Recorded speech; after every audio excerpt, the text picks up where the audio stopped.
तुम्हाला पण पाहायची आहे का चोरलेल्या पावभाजीची रेसिपी? इतके वर्ष मला वाटायचं की मी सगळ्यात सोपी पावभाजी बनवते. माझा भ्रम होता की मी सगळ्यात सोपी पावभाजी बनवते आणि माझ्यापेक्षा सोपी पावभाजी कोणी बनवूच शकत नाही.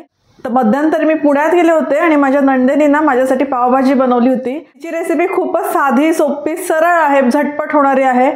तर आज ना मी त्यांची रेसिपी चक्क चोरलेली आहे. तुम्हाला पण पाहायची आहे का चोरलेल्या पावभाजीची रेसिपी? काहीतरी चुकतंय. तुम्हाला पण पाहायची आहे का पावभाजीची चोरलेली रेसिपी? चला लगेच तुमच्यासोबत पण शेअर करते.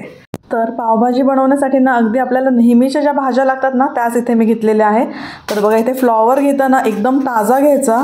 फ्लॉवरची जी फ्लोरेट्स किंवा ही जी फुलं आहेत ना ती एकदम घट्ट असली पाहिजे, एकसंध असली पाहिजे, म्हणजे मग त्या फ्लॉवरचा ना भाजीमध्ये उग्र वास येत नाही.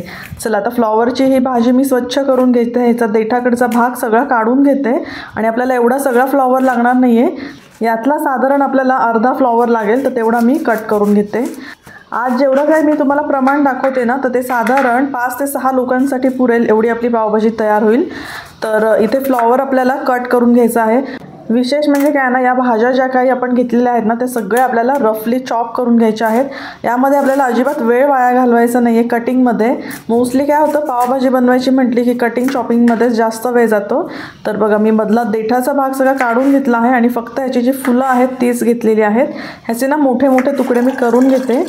फ्लॉवर आपण स्वच्छ धुवून घेणार आहोत, पण त्यापूर्वी आपण हा फ्लॉवर जो आहे तो एक 15-20 मिनिटांसाठी पाण्यामध्ये असाच भिजत ठेवणार आहोत, म्हणजे आज जी काही डस्ट असेल, घाण असेल ती सगळी निघून जाईल.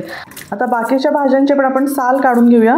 तर इथे बटाटे ना माझ्याकडे छोटे होते, मोठे बटाटे नव्हते, म्हणून मी इथे साधारण एक 5-6 लहान बटाटे घेतलेले आहेत. तुमच्याकडे जर मोठे बटाटे असतील ना तर 3 बटाटे घेतले तरी देखील चालेल. अशाच पद्धतीने मी गाजर आणि बीट याची देखील साल काढून घेते. तर बीट तुम्ही बघू शकता अगदी छोट्या साईजचा मी घेतलेला आहे. जर मोठा बीट घेतला तर मात्र तुम्ही अर्धा किंवा पाव एवढाच घेतला तरी देखील चालेल, कारण बीट जो आहे ना तो फक्त आपल्याला रंगासाठी वापरायचा आहे. जर जास्त बीट वापरला तर मात्र पावभाजी ही तुमची गोड होऊ शकते. चला आता या सगळ्या भाज्या एक एक करून ना आपण पाण्यामधून स्वच्छ धुवून घेऊया. मी या सगळ्या भाज्या धुवून घेते. तोपर्यंत ना तुम्ही हा व्हिडिओ कुठल्या गावातून, कुठल्या शहरातून पाहताय मला जाणून घ्यायला नक्कीच आवडेल. मिमीज किचन मराठीचा व्हिडिओ जर तुम्ही पहिल्यांदाच पाहत असाल तर सबस्क्राईब नक्की करा आणि शेजारील बेल आयकॉन देखील प्रेस करायला अजिबात विसरू नका. सध्या शाळांना सुट्ट्या लागलेल्या आहेत आणि मुलांना दुपारच्या जेवणामध्ये 30-30 भाजी पोळी खाण्याचा कंटाळा येतो.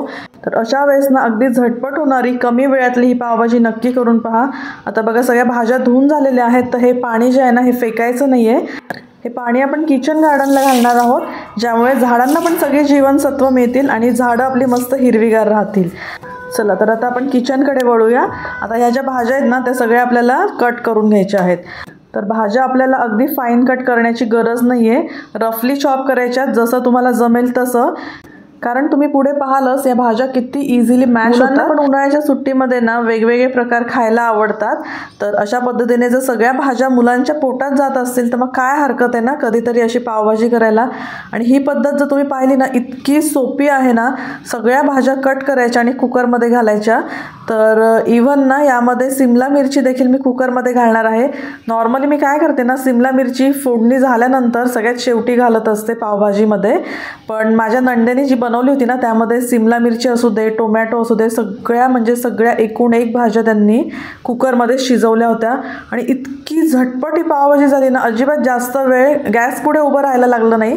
त्यामुळे काय ना सध्या उन्हाळा चालू आहे आणि आपल्या गृहिणींना पण ना गॅस पुढे खूप वेळ उभं राहण्याची अजिबात इच्छा नसते. मुलांच्या पोटात काहीतरी छान पौष्टिक जावं असं प्रत्येक आईला वाटत असतं. तर अशा वेळी ही साधी, सोपी, झटपट होणारी पण तेवढीच चविष्ट अशी पावभाजी तुम्ही नक्कीच करू शकता.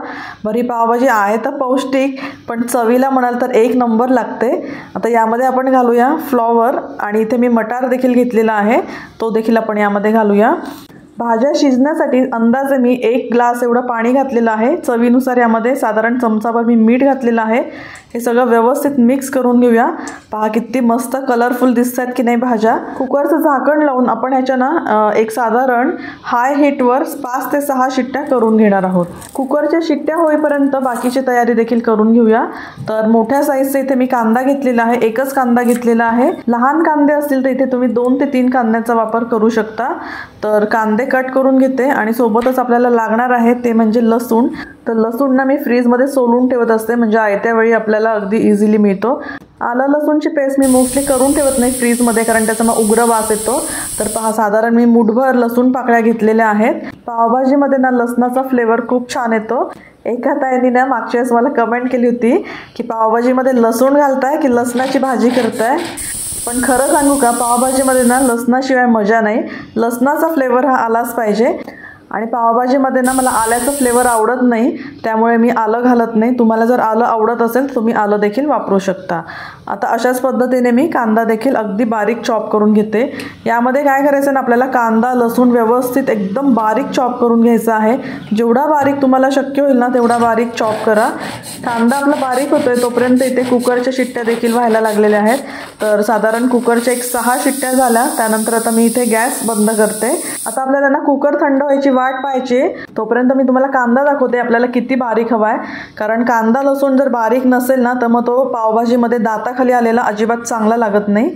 तर बघा, कुकर देखील आपला थंड झालेला आहे. पोटॅटो मॅशरच्या साहाय्याने इथे मी भाजी मॅश करून घेते.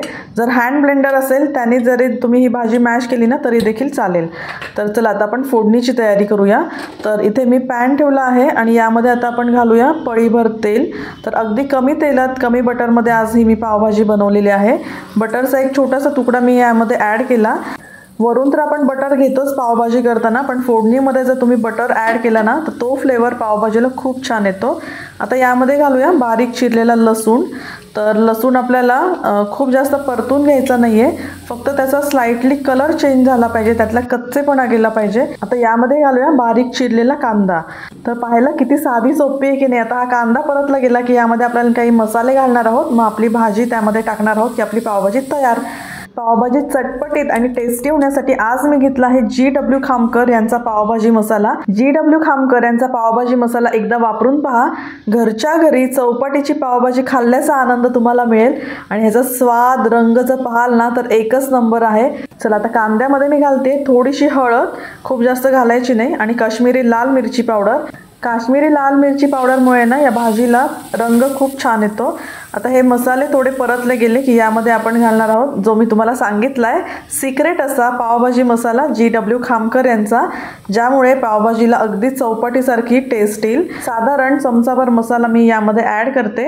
आता हा मसाला आपण कांद्यामध्ये व्यवस्थित परतून घेऊया. GW खामकर यांचा पावभाजी मसाला जर तुम्हाला देखील ऑर्डर करायचा असेल ना तर त्याचे सगळे डिटेल्स मी डिस्क्रिप्शन बॉक्समध्ये दिलेले आहेत, एकदा नक्की चेक करा. आबाचा फ्रेंड आला होता दियांश आणि मला म्हणतो आंटी क्या बना रहे हो, बहुत अच्छी खुशबू आ रही है. तर या मसाल्याचा घरामध्ये इतका घमघमाट सुटला होता ना की त्याला देखील विचारल्याशिवाय राहावलं नाही की आंटी क्या बना रहे हो.